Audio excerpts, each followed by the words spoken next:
Bonjour à toutes et à tous, et bienvenue dans ma seconde base autonome durable avec une partie de mes stocks derrière moi. Et aujourd'hui, nous allons parler de la seconde partie du premier C de la liste des 25 C qui s'intitule Les connaissances. Alors dans la première partie, nous avons vu les 4 points ou leçons de base que vous devez absolument connaître par cœur. Donc si vous n'avez pas vu la première vidéo, allez donc écouter la première partie, ensuite écoutez cette vidéo. Bien entendu, n'oubliez pas de cliquer sur le pouce bleu pour me donner un coup de pouce, sans mauvais jeu de mots. Et n'oubliez pas non plus de vous abonner. Maintenant, je vais, sans longue intro, vous parler des 10 clés à connaître pour garder la cohésion de votre groupe afin d'augmenter vos chances de survie. Alors commençons par définir la notion de groupe. Alors un groupe, dans une période de crise, est une équipe qui a un objectif commun clair, celle de tous survivre ensemble. Donc, première étape, il faut que tous les membres du groupe comprennent clairement quel est l'objectif, comprennent que la division est synonyme de mort et que le seul débat relevant est de se mettre d'accord sur la manière d'y parvenir.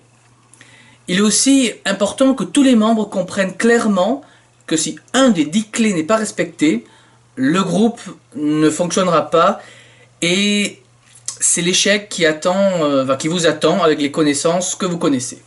Donc première clé, qui fait partie du groupe?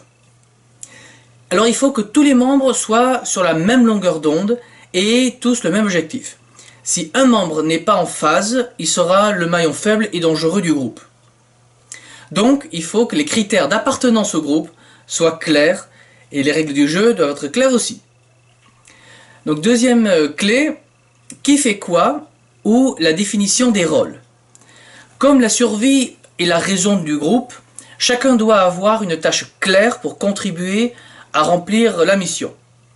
Donc tout le monde doit être, et surtout, se sentir utile au groupe, même si la contribution peut des fois être très modeste. Dites-vous que les gens se serreront les coudes seulement si les membres ont le sentiment que les tâches sont à peu près équitablement réparties et que chacun fait sa part dans la mesure de ses capacités. Vous n'allez donc pas demander à un enfant ou à une mamie les mêmes choses qu'à un jeune homme de 20 ans, vous le comprenez bien. Bon, notez que je parle de sentiments, car dans la réalité c'est toujours à peu près 5% des membres qui font 98 à 99% du travail. Mais il faut donner aux 95% qui restent le sentiment d'être utile et de réellement contribuer au bien commun. Ce qui nous amène donc à la troisième clé, qui sont donc des règles claires de fonctionnement. Alors, il faut des règles simples et compréhensibles afin que le chef puisse se baser dessus pour faire régner l'ordre et la justice, pour ainsi dire. Alors ça va de la manière de communiquer entre les membres, jusqu'à la manière de fonctionner avec les routines et ce qui doit être fait et comment les tâches doivent être faites, bon, etc. Donc toute l'organisation pratique. Donc les règles sont l'ingrédient essentiel à la cohésion du groupe, car ça va créer un sentiment de justice et de structure. Si on connaît les règles et qu'on joue le jeu, on se sent en sécurité. Et on sait que si on ne les respecte pas, il va y avoir des conséquences.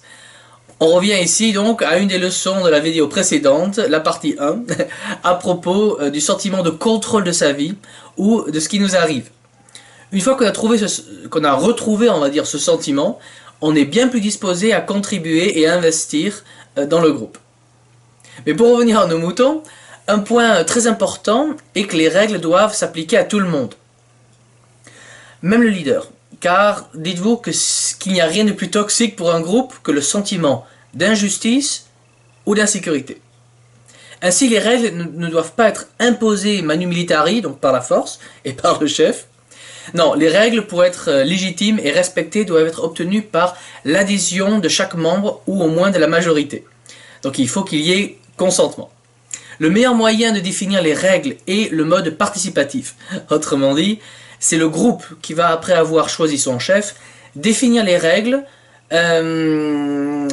définir quelles vont être les règles dont le groupe a besoin pour bien fonctionner.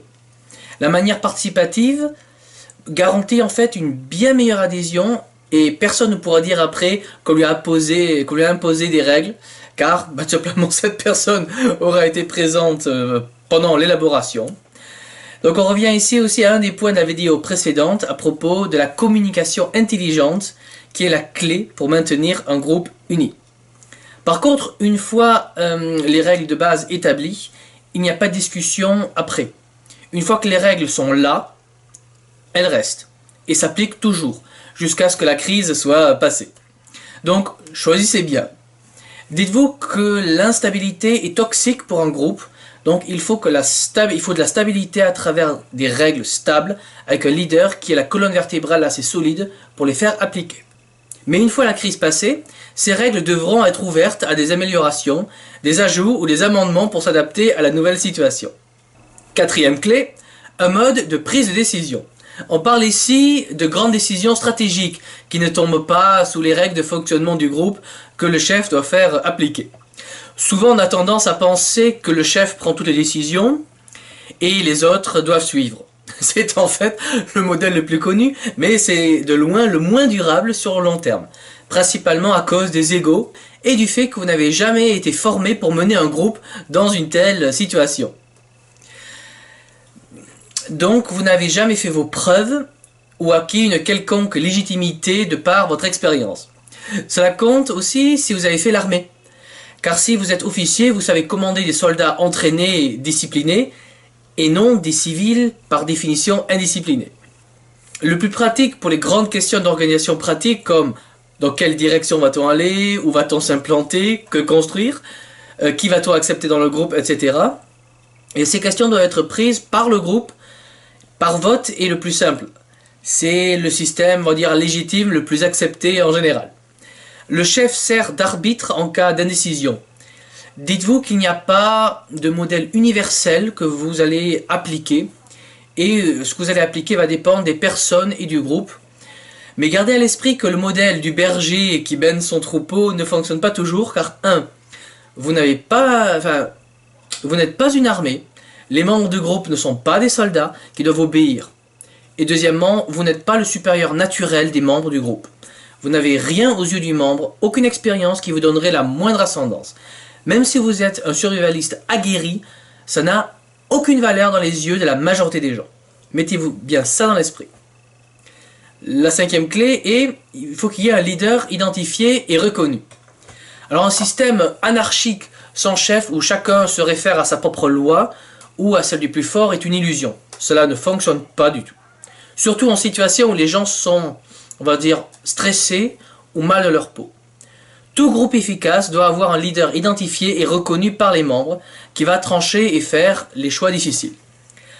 Alors c'est très important car il va y avoir des pénuries, et qui dit pénurie dit pas assez pour tout le monde. Donc ça veut dire faire des choix, et les choix font des perdants qui sont mécontents.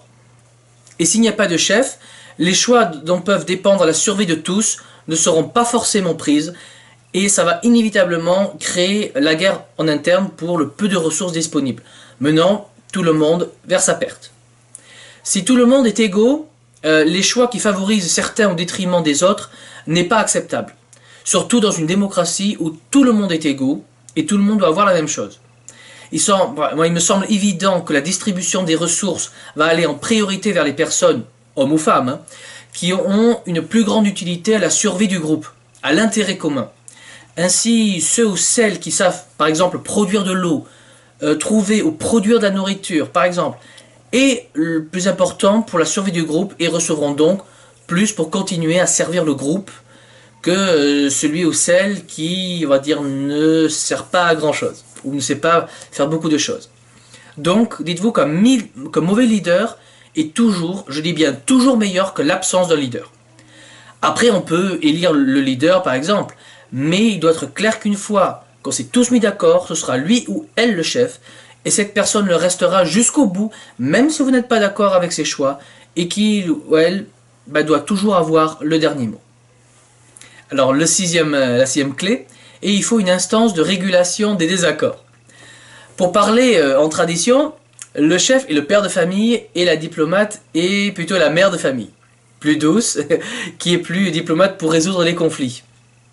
Il est important d'avoir un chef juste et sévère, mais il faut aussi avoir une personne qui sache aussi calmer les tensions et qui explique différemment aux membres les décisions du chef, ou qui canalise les tensions ou la rancune contre le chef, car le chef va faire des choix, et les choix font des perdants, qui seront fâchés évidemment contre, contre ce chef.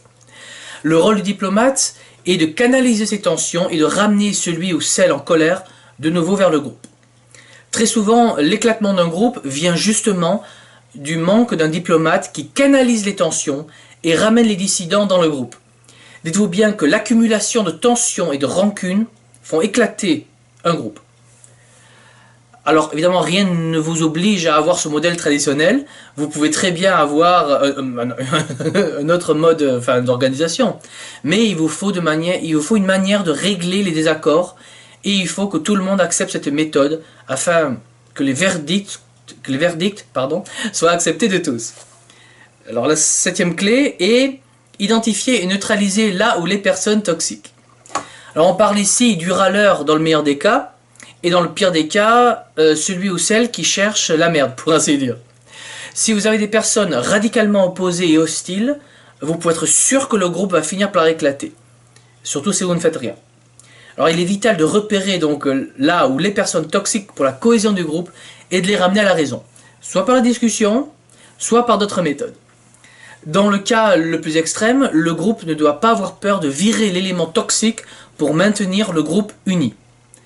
C'est très dur ce que je dis, car on parle potentiellement de la vie de quelqu'un, mais il faut réaliser que dans un cas de crise de longue durée, de pénurie sévère ou même d'effondrement, il faut être pragmatique et non sentimental pour la bonne et simple raison qu'on n'a pas le droit à l'erreur.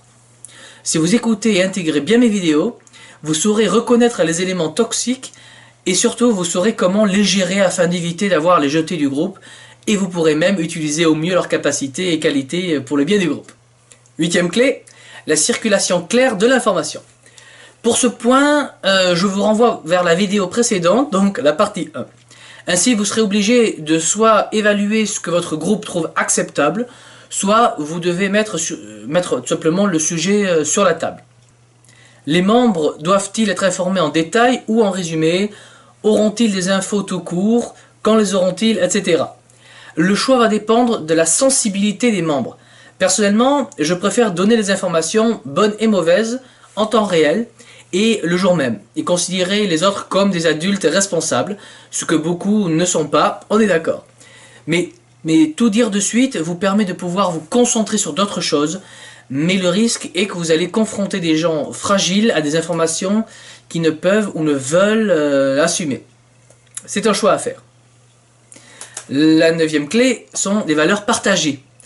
Alors on avait parlé de partager une vision commune, c'est-à-dire être d'accord sur la manière de survivre et sur les règles de fonctionnement. Ici on parle de valeurs. Donc si vous mettez dans un groupe quelqu'un par exemple qui est les Arabes et vous mettez un Arabe à côté de lui, vous imaginez bien l'ambiance. Ou si vous mettez un gauchiste anarchiste avec une bidasse amoureux des flingues, vous réalisez bien qu'à un moment, ça va coincer. Et donc il va très vite falloir trouver des valeurs communes qui vont unifier les membres afin de calmer les tensions s'ils adviennent, car les tensions sont très toxiques pour la cohésion d'un groupe. Vous allez devoir aider à créer des ponts entre les personnes. Vous devez être donc le pontife du groupe, le faiseur de ponts. Non, je plaisante. Mais plus sérieusement, surtout en période de crise et de stress, les gens se focalisent beaucoup sur les différences, ils se concentrent plus sur les différences que sur ce qu'ils ont en commun.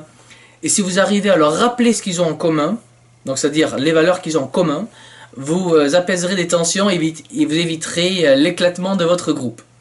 Dites-vous bien que l'éclatement de votre groupe est synonyme de la fin pour vous et pour les membres. 10e point, des signes de reconnaissance.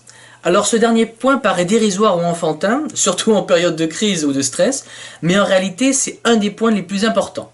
Dites-vous que ce n'est pas pour rien que toutes les armées ont un uniforme, que chaque équipe de sport a ses couleurs, ou que chaque groupe de scouts son emblème.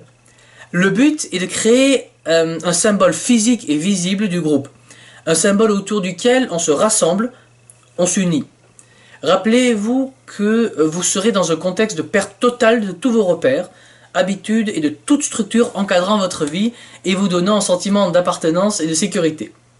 Personne, je dis bien personne, n'aime se sentir exclu ou isolé, et créer donc un ou des signes de reconnaissance du groupe permet de créer une forme de structure auquel chaque membre appartient. Et ça aide énormément à souder les membres entre eux.